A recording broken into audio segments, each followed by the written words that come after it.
Hi friends, कैसे हैं आप लोग। उम्मीद है मेरी मजेदार कहानियां पढ़कर आप सभी लोगों की दिन भर की थकान दूर हो जाती होगी। आज मैं आप लोगों के लिए एक बहुत ही मनोरंजक कहानी लेकर आई हूँ। चलो फटाफट अब हम कहानी की शुरुआत करते हैं। बहुत समय पहले की बात है। सूरजपुर नाम के गांव में एक गरीब लकड़हारा रहता था। वह आसपास के क्षेत्र से लकड़ियां काटकर अपने परिवार का गुजारा करता था। उसके कोई बेटा नहीं था, इसलिए परिवार की जिम्मेदारी उसके ही कंधों पर थी। उस लकड़हारे की 2 बेटियां थीं। आसपास पानी का कोई स्रोत न होने की वजह से लकड़हारा रोज सवेरे दूर बहती हुई एक नदी से पानी लेकर आता था। वह रोज सवेरे उठता और 2 घड़े लेकर नदी की तरफ चल पड़ता।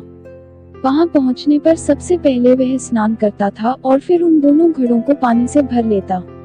पानी भरने के बाद वह उन घड़ों को एक बांस की लकड़ी के दोनों सिरों पर बांध लेता था और उसे अपने कंधों पर लाद कर वापस घर तक लाता था।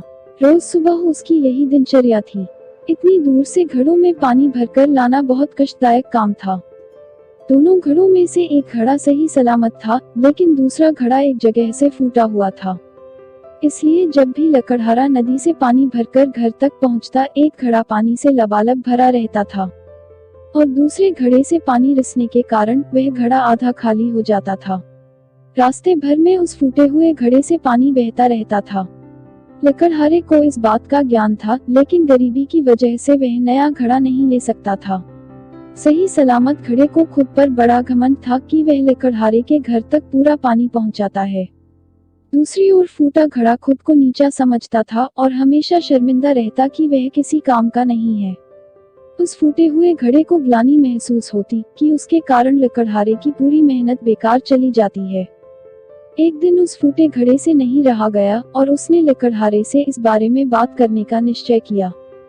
रोज की तरह लकड़हारे ने उन दोनों घड़ों को उठाया और नदी की तरफ चल दिया।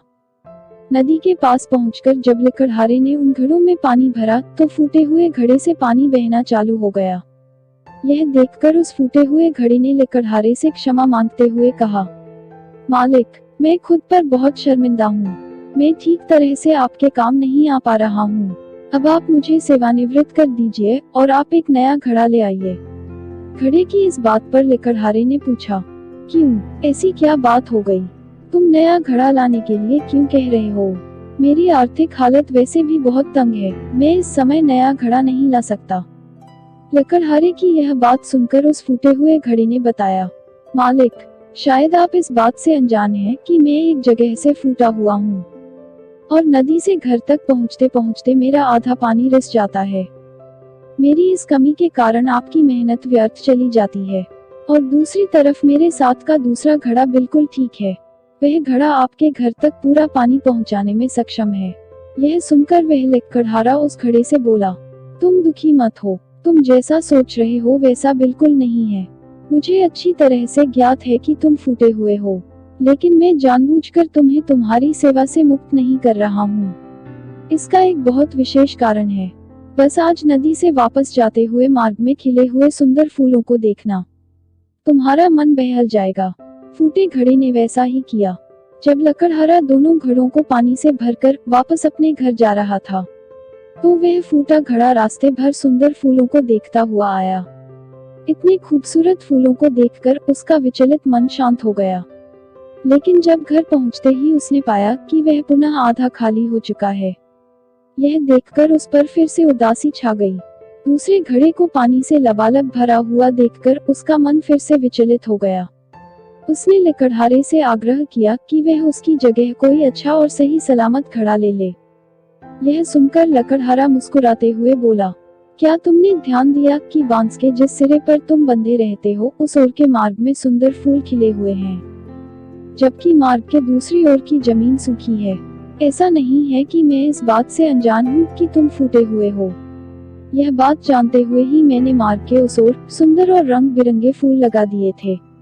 जब मैं नदी से पानी भरकर लाता हूँ तो तुम्हारे द्वारा उन फूलों को पानी मिल जाता है और वे सदा उस मार्ग को हरा भरा रखते हैं।